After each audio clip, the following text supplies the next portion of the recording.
ओम शांति। अपनी किस्मत को खुद बदलना सीखो, अपनी शक्ति को पहचानो।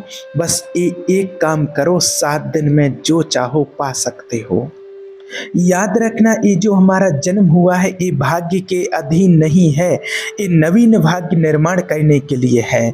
नहीं तो भगवान कहते ही नहीं, हमें बोलते ही नहीं, पशुओं को बोलते नहीं, क्योंकि वो भाग्य के अधीन नहीं। केवल मनुष्य शरीर को ये आदेश दिया गया है, किसी देवताओं को भी ये आदेश नहीं दिया गया कि आप ये करो ये ना करो, क्योंकि वो वही करेंगे जो उनके सुकृत हैं, बस उसके अनुसार भोग भोगेंगे। आगे कुछ नहीं कर सकते, नवीन कर्म नहीं कर सकते, न स्वर्ग के देवताएं कर सकते हैं। सब अपने अपने परिणाम को केवल भोग रहे हैं। यहाँ परिणाम उपस्थित करने का समय है। आप जो चाहो अपना परिणाम बना सकते हो, जैसा चाहो अभी बना सकते हो। चाहो तो नारायण बन जाओ, जो चाहो अभी कर सकते हो। ये हमें मनुष्य शरीर अभी मिला हुआ है। और याद रखना, ऐसा ज्ञान किस काम का, ऐसा शास्त्र स्वाध्याय वो पंडिताई सा ज्ञान किस काम का, जो ईश्वर की प्राप्ति प्रारब्ध पर छोड़ दे। तो कुछ लोग ऐसे होते हैं जो भगवान का ज्ञान पाकर के भी, या शास्त्रों का स्वाध्याय करके, या जो भक्ति मार्ग में है, तो वो संत महात्माओं की वाणी सुन कर के भी वो ये सोचते हैं, इस विचार में आ जाते हैं कि मुझे क्या कहना चाहिए। समझना बात को, परिवार का पोषण या ईश्वर की प्राप्ति करना चाहिए, ज्ञान में चलना चाहिए। 2 विभाग कर लिए, इसलिए खतरा हो जाता है, निर्णय नहीं कर पाते हैं। और सही पूछा जाए तो 2 तो है ही नहीं, एक ही बात है। और समझ जाओ तो आप कहीं भी रहो, चाहे गृहस्थी में रहो, चाहे समर्पित होकर के रहो, आपको ईश्वर की प्राप्ति तो हो ही जाएगी। भगवान तो आपको मिल ही गए हैं। अब व्यक्ति विचार करता है कि अभी तो शादी हुई है, या फिर अभी छोटे छोटे बच्चे हैं, या फिर अभी बच्चों का विवाह किया है, और अभी ये छोटे छोटे हैं, अभी ये क्या जाने संसार का, अभी मेरी आवश्यकता है, नहीं तो संसार इनको परेशान कर देगा। और वो अपने अहम जनित कर्ता भाव से ऐसा बंध जाता है कि निर्णय ही नहीं कर पाता है कि मुझे करना क्या चाहिए। और परमात्मा कहते हैं कि समझो, जिस कर्तव्य को तुम विचार करके और झूठे भाव को कर्तव्य मान रहे हो, अरे माया के दीवाने, यहाँ किसी को नहीं रहना है, कहना है अंत पयाना। यहाँ से सबको जाना है, यहाँ कोई परमानेंट नहीं है। और ये हर कोई भूल जाते हैं। माया की ऐसी भूल भुलैया है कि हमें शरीर में राग और शरीर संबंधियों में सुख मिलने लगता है, और लगता है कि मैं अविनाशी हूँ। माना वैसे मैं आत्मा तो अविनाशी ही है, लेकिन विनाशी को लेकर के कि मैं, ये भूल कर बैठता है। और जिसको पकड़ा है वो सब कुछ विनाशी है, सब कुछ विनाशी। याद रखना, जो कुछ भी हम देख रहे हैं ये कुछ साथ में जाने वाला नहीं है। दुनिया में लाखों का मेला जुड़ा, हंसा जब जब उड़ा तो अकेला उड़ा। समझो, ये माया की चाल है जो आपको समझने नहीं दे रही है। इस बात को समझो आप। परमात्मा तो कहते हैं समझो माया की चाल को, यहाँ से हर किसी को जाना है, यहाँ कोई परमानेंट नहीं है। और कुछ साथ में ले नहीं जाना है, कोई साथ में नहीं जाएगा। बस आप फंस चुके हो मोह के दलदल में। ये कुटुंब परिवार का मोह है, ऐसा मोह है ये कि कैसे आपको बताएं। कभी किसी को याद ही नहीं आता है कि मुझे यहाँ से कभी वापस जाना है, और याद ही नहीं आता है कि सब कुछ छूटना है। और ये समझ ही नहीं पाते हैं कि मैं यहाँ आया किस लिए हूँ, मेरा लक्ष्य क्या है। ये बड़ी भूल भुलैया है। मोह कुटुंब के अवसर खोदूं क्या, यह 2 बातें आती हैं कि परिवार का पालन पोषण करूं, या फिर भगवान के ज्ञान में चलूं, ईश्वरीय मार्ग पर चलूं, भगवान का ध्यान करके और ईश्वर की प्राप्ति करूं। यह 2 बातें आ जाती हैं। तो भगवान तो कहते हैं कि बहुत अच्छा अवसर मिला है और इसको खो मत देना, ईश्वर की प्राप्ति करने का, भगवान का ध्यान करने का। और अगर चूक गए तो फिर बहुत पश्चाताप करना पड़ेगा। अब वो व्यक्ति निर्णय करता है परिवार के पोषण का, क्योंकि मोह बहुत ज़्यादा होता है। लेकिन अगर जिसको सत्य के मार्ग पर ईश्वर को जिसने अपना लिया और ईश्वर के ज्ञान में जो चलने लगे हैं, तो एक बात याद रखना कि उनको पीछे का रास्ता बिल्कुल बंद कर देना चाहिए, कि ऐसा ना सोचें कि आगे चलकर कोई भयावह स्थिति आवे तो लौटने का रास्ता नहीं रहना चाहिए। हमेशा याद रखना चाहिए जो सत्य के मार्ग पर चलते हैं तो उनको पीछे का रास्ता बंद कर देना चाहिए। पर होता क्या है कि अपने लोग बहुत कमज़ोर हैं तो कदम ऐसे रखते हैं तो फिर कि पीछे वाला पुष्ट बनाए रखते हैं कि इधर अगर थोड़ी भी आंच लगी तो कदम पीछे रख करके वो सुरक्षित हो जाएंगे। नहीं, याद रखना वो सुरक्षित नहीं है, वो असुरक्षा है। परिवार का राग, अन्य भरोसा, किसी देहधारी का भरोसा, किसी वस्तु वैभव का भरोसा, ये भरोसे लायक चीज़ है। अरे ये तो क्षण में बिगड़ने वाली चीज़ है, ये भरोसे लायक नहीं है। भरोसा तो एक परमात्मा का है, भगवान का भरोसा है बस, और किसी का भरोसा नहीं है। और याद रखना कि अगर आपने ईश्वर के ऊपर भरोसा किया है तो आपको भगवान कभी भरोसेहीन नहीं होने देंगे। ये भरोसा कभी धोखा नहीं देगा आपका, और आपको कभी आपका अमंगल नहीं होगा। अब जो इतना परिवार का मोह सताता है तो कहा जाता है ना कि दिन तो बिल्कुल बैल की तरह काम करने में बिता देता है और रात्रि नींद और भोग में समाप्त हो रही है।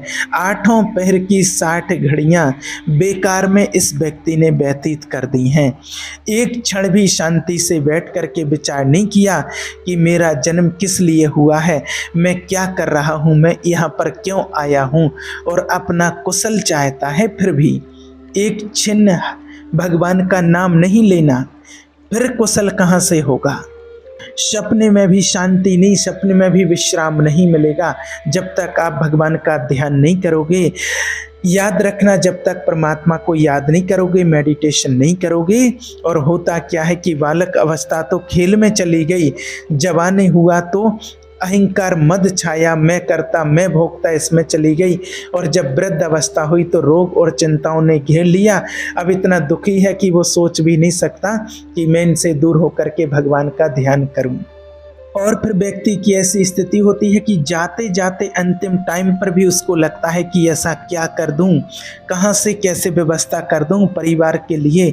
और मना ये लगता है कि बस हम ही चला रहे हैं परिवार को, चाहे आप कहीं भी बैठे हो, और लगता कि मैं ही चला रहा हूँ और हम नहीं चलाएंगे तो नष्ट हो जाएंगे, ऐसा लगता है। आए हैं भगवान का ध्यान करने के लिए, भजन करने के लिए, और पूरा का पूरा प्रपंच दिमाग में पड़ा रहता है। अब जब ऐसी बात आती है भगवान के मार्ग पर चलने की, तो कई लोग फिर ये भी कहते हैं कि तो क्या करें, क्या घर परिवार छोड़ करके तुम्हारी तरह बाबा जी बन जाएं, संत हो जाएं। देखिए, बाबा जी बनने से, संत बनने से कभी ईश्वर की प्राप्ति नहीं होती है, याद रखना। अगर आप बाबा जी बाहरी बात को ले रहे हैं तो बाबा जी बनने से ईश्वर की प्राप्ति नहीं होती है, भगवान के होने से भगवान की प्राप्ति होती है। चाहे वो आप गृहस्थी में रह करके बनो या आप समर्पित होकर के बनो, ये दो मार्ग शास्त्रों में भी स्थापित हैं। अगर वेश बदल लिया है और परिवार का राग है, भोगों का राग है, संसार की सत्यता का भान हो रहा कि सब सत्य है, कोई फर्क नहीं पड़ता। वेश परिवर्तन से कोई फर्क नहीं पड़ता है। गधे की पीठ में चाहे आप मिट्टी ला दो, चाहे आप कबाड़ा ला दो, चाहे आप वेद शास्त्र ला दो, उसको बाहर से मतलब है बस। शरीर में चाहे आप लाल कपड़ा पहनो, चाहे सफ़ेद पहनो, चाहे काला पहनो, चाहे नीला पहनो, चाहे पीला पहनो, ये तो वस्त्र है शरीर का। आपका उद्देश्य क्या हुआ, आपका अपनापन कहाँ गया, एक खास बात है। कहीं ऐसा नहीं लिखा है कि बाबा जी बनने से, समर्पित होने से मोक्ष पद की प्राप्ति होती है, नहीं। जहाँ सच्चे मार्ग पर चलने की बात आएगी या संत की बात आएगी तो वहाँ लक्षण होंगे। जहाँ ईश्वर प्राप्ति की बात आएगी वहाँ मन का प्रभु में तन्मयता होना, ईश्वर में लगन लग जाना, भगवान के चिंतन में मगन हो जाना, चाहे वो गृहस्थ हो चाहे वृत्त हो, समर्पित हो, एक है।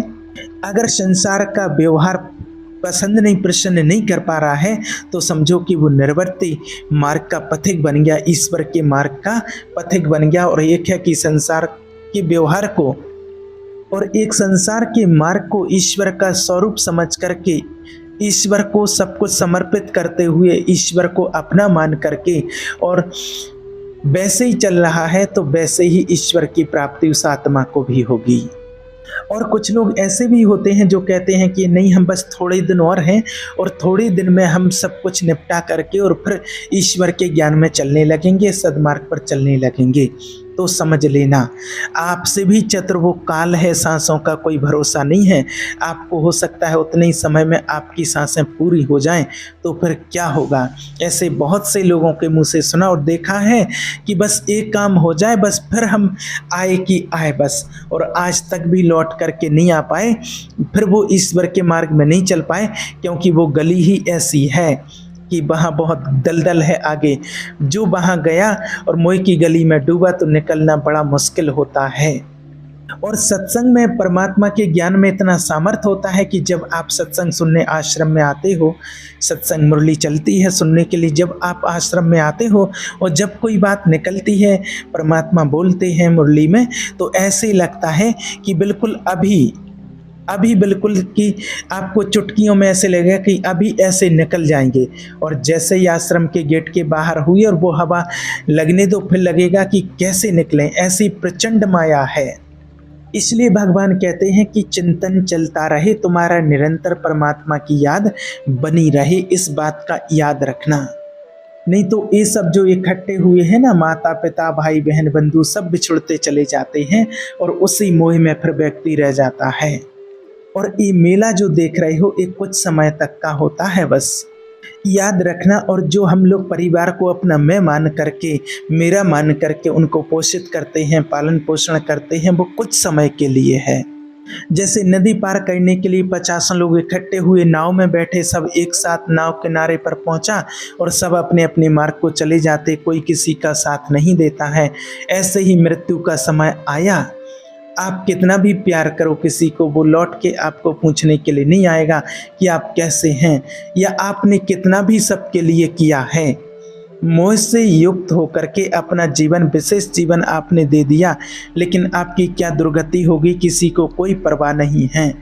बस फूंक फांक के 10-5 दिन में जो क्रिया हुई और फिर बस अपने सब मौज मस्ती में, कोई तुम्हारा चिंतन, कोई तुम्हारा नाम नहीं लेगा, कोई तुम्हारे लिए आंसू नहीं बहाएगा। और अगर कोई रोता है तो वो कैसे रोता है कि आज तक हमने जो कहा है वही इन्होंने पूरा किया, मतलब कि अपनी कामनाओं की पूर्ति के लिए रोता है। अब कौन हमारी बात सुनेगा तुम्हारे बिना। तुम कितना हमें चाहते थे, अब कोई नहीं इतना चाहने वाला। क्या कह के रो रहा, सोचो, आप समझो, क्या कह के रो रहा। अपनी कामनाओं की स्वार्थ की पूर्ति के लिए रो रहा, तुम्हारे लिए नहीं रो रहे हैं वो, याद रखना। ये ईश्वर का बगीचा है, संसार रंग बिरंगे इसमें फूल हैं। कुछ तो कल ही मुरझा कर नष्ट हो जाते हैं, कुछ फूल खिल करके नष्ट हो जाते हैं, कुछ में ऐसी सुगंध आती है, थोड़ी सुगंध फैलती और फिर नष्ट हो जाते हैं। ये बगीचा केवल देखने में सुहावना लगता है लेकिन है बड़ा भयावना। इसमें मृत्यु का तांडव हो रहा है। आप देखो, प्रतिपल मृत्यु भयावह, पर कैसी माया है। सामने वाला पतंगा जला फिर भी उसी में जाकर के वो जलता है। और ऐसे ही आज दुनिया में है कि एक को जला करके आ रहे हैं, अग्नि संस्कार करके आ रहे हैं, और ये बैराग नहीं हो रहा कि मेरे शरीर की भी ये दशा होनी है, मुझे कुछ कर लेना चाहिए, ऐसा कुछ कर लेना चाहिए जैसे कि हम अभी रहते और कर्मातीत अवस्था को प्राप्त हो जाएं, ऐसा कुछ करें। याद रखना, ये पुत्र और परिवार का मिलन ऐसा है जैसे ये सुख यहाँ का ऐसे है जैसे पत्ते में ओस की बूंद, कितने सेकंड में ढल जाएगी कुछ पता नहीं। ऐसे ही ये है। बड़े हर्षित हो रहे हैं हम, आज बाजे बजवा रहे हैं, बहुत दिनों बाद लड़का हुआ है, फूले नहीं समा रहे हैं, और काल की अवधि बहुत कम होती है, किसी को कोई पता नहीं, बस अब वो ख़त्म। मतलब कि जो बूंद जो है वो पत्ते से गिर गई है। अब किस बात को लेकर के यहाँ खुशी मनाई जाए, किस बात को लेकर के हम यहाँ गर्व करें, यहाँ बहुत सावधानी की ज़रूरत है। जो यहाँ मिला वो यहीं छूट जाएगा।